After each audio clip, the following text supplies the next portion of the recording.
Made it I back. got a letter from Calvin Watkins, the PFWA president. So do your job. Me of all fines.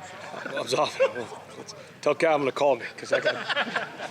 All right, you ready to roll? That's not a call you want. I might. Yeah, Coach.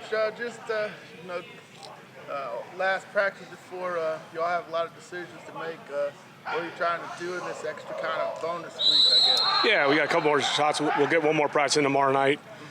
So, and then obviously Tuesday, we'll have to make a lot of roster transactions, and so it'll be kind of a hectic 48 hours. And we certainly don't take it lightly, because we've got a lot of guys that have really worked hard and guys that competed hard. So, again, we'll get one more practice in tomorrow night, and then obviously Tuesday will be a big day, and then we'll finish the week with 2 more practices.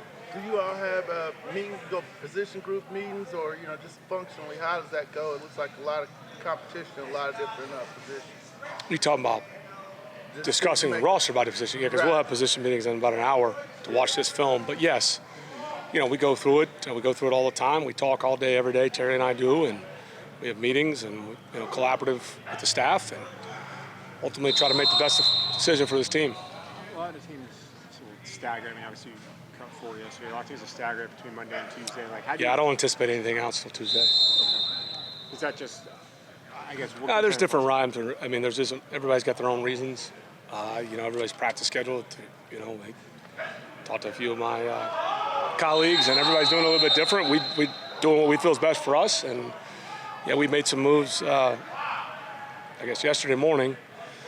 But I don't anticipate it anymore until Tuesday.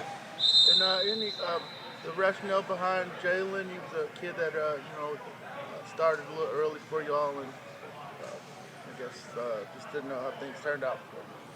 Well, with all the moves made, D-Led, we got to do what's best for the team. I mean, you certainly give everybody opportunities, and doesn't mean that guys can't go other places and have great careers, but we got to do what's best for this team, and that's what guides us, and you try to be fair and objective. At what point do you start being salt for Carolina, or have you done that? Yeah, I mean, there's a million ways I've done it. Some people start 2 weeks early, and it feels like that bowl game. It takes forever. There's an art to it, the way some of the stuff you want to introduce. But if you go super heavy, like Wednesday with it install, I mean, it does. It'll feel like a college bowl game where you're over and over. So there's some things we still need to work on that, to keep us going situationally, make sure we're sharp there, and we'll start adding stuff in slowly. And then, when we get to the game week, we're ready to roll. I didn't know if you tried doing any of it like today and tomorrow, because you're going to be cutting a bunch of guys. Then I'm not going to get into our strategy, but again, I've done it a million different ways. Every year's been a little bit different. But the one thing I do know is if you pour in it 2 weeks before, those 2 weeks will feel long. But we've got our plan, and we'll execute it, but I'm not going to get into the specifics of it. Just with DeMarco, why do you think it was he lasted in the 7th round? What were some of the... I'm not a draft guru. I don't make predictions. We just try to find good football players. We get lucky wherever they fall. Sometimes it's luck. It's what people are looking for. I don't know. So why there are certain guys that are undrafted that end up being great players, guys late, and there's a lot of revisionist history when somebody does well and people try to get in front of that parade. I don't know. Every story is different. It's hard to play in the NFL, and we just try to give guys opportunities, and we'll see how his journey continues. How has he done on special teams? He's been solid. This is going to be completely off topic, but Good. I was talking to Grady. This had to have been probably 2 months ago, and it was a conversation centered around Calais. He said something that I thought was pretty profound, where he said, "Now I have someone I can lean on to learn more, to be directed by, to have someone to hold me to a certain standard." Was that something that y'all were cognizant of when y'all were going through the process of trying to get Calais in the building, that the type of impact that his presence could have on somebody like Grady? It's for everybody. Anybody we add, we want them to be, value added, not only as a player, but to the locker room or whatever, and however that shakes out. But that's a thought about anybody we bring in here, from David to Bud to Caden Ellis to Jesse Bates to Mac Hollins. They're all different. It's points in career. Again, everybody's different how you absorb. I mean, I learn stuff try to learn every day from people. It may be people younger than me, older me, a lot more wisdom. Everybody's different, but anybody we bring in here, we want to not only help the team as a player, but you want it to be value added as well in the locker room. With DeMarco, can I have you Sure. made a decision? Is his agent paying you to ask these questions? I'll Okay. call him as soon as we're out Okay, here. cool. Yeah. Just let me know what the kickback is. All right, yeah. I'll Kidding. make sure I'm you kidding. get I'm kidding. So, sorry. Yeah, go ahead. Do you know if you made a decision with him In terms of what? as far as whether he'll make the roster or not? You think I'm going to put roster decisions in there? I appreciate you for trying. I appreciate you trying. Well, you can say yes or no. I get it. It's been a long camp. Sometimes you're sleep deprived or you had too much caffeine, and you're not going to catch me with that one. That was pretty obvious. You got to slide that one in there better. Well, I'm not answering roster decisions. project what you see in him, whether he hears elsewhere as an NFL player. We got a lot of good football players. We got a lot of tough decisions to make. How have you seen Tyler develop in this role? And Which Tyler Algier. Algier develop in a role as just going into year 2? Yeah. Yeah, I think a lot of backs. I think a lot of young backs. But I think a transition is harder sometimes is some of the looks and the speed of the blitz pickups in the protections, whether that's first, second down, drop back, or some of your play action protections, or certainly third down.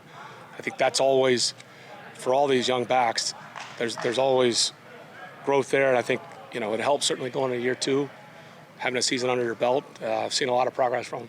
Is pass catching something you think he can evolve into a bit more than he did last year?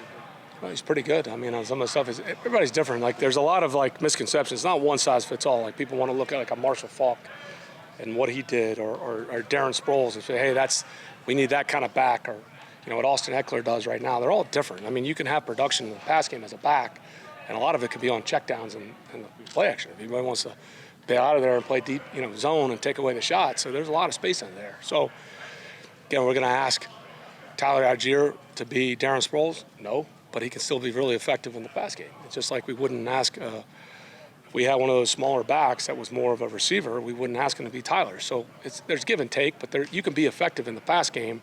It may not be, hey, coming out of the backfield running a certain route tree that some of these great backs did. Kevin Falk, Marshall Faulk, Sproles, even Brian Westbrook. We can go on and on and on. So you can be productive in the pass game as a back and necessarily not be the little shifty route runner and be very, very productive.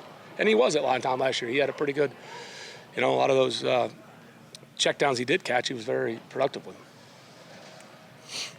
Anything else? Curious. Go ahead. Yeah, okay. No. Give me another DeMarco question. You want to talk about DeMatha High School? I did not know that. You didn't know he went to DeMatha? His agent didn't He tell played you. for Morgan. Yeah. Oh, he didn't play basketball. I didn't play basketball for Morgan. Unfortunate, Yeah, he wasn't with Joe Forte and Keith Bogans. Quinn Cook. There you go. Now D-Lad's getting going. He's back off vacation. There it comes. All right, there he is.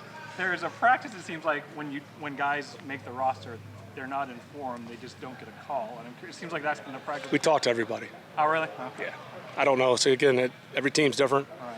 The way that Terry and I will always operate, we talk to every person. And that's the least we can do, and what's a really tough job that we don't take lightly. You never want to lose that aspect of it. It's, like I said, in a tough situation, it's the least we can. I mean, everybody deserves that. Anything else? So going into the season, coming out preseason, what is something that the fans and viewers should know about the Falcons going into the season?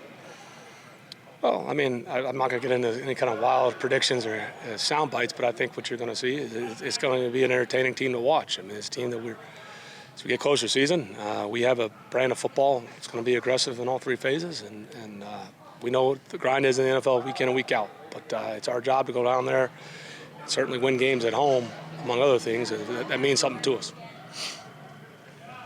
Thanks, guys. Thank you. All right, thanks, Coach. Thanks, Joe.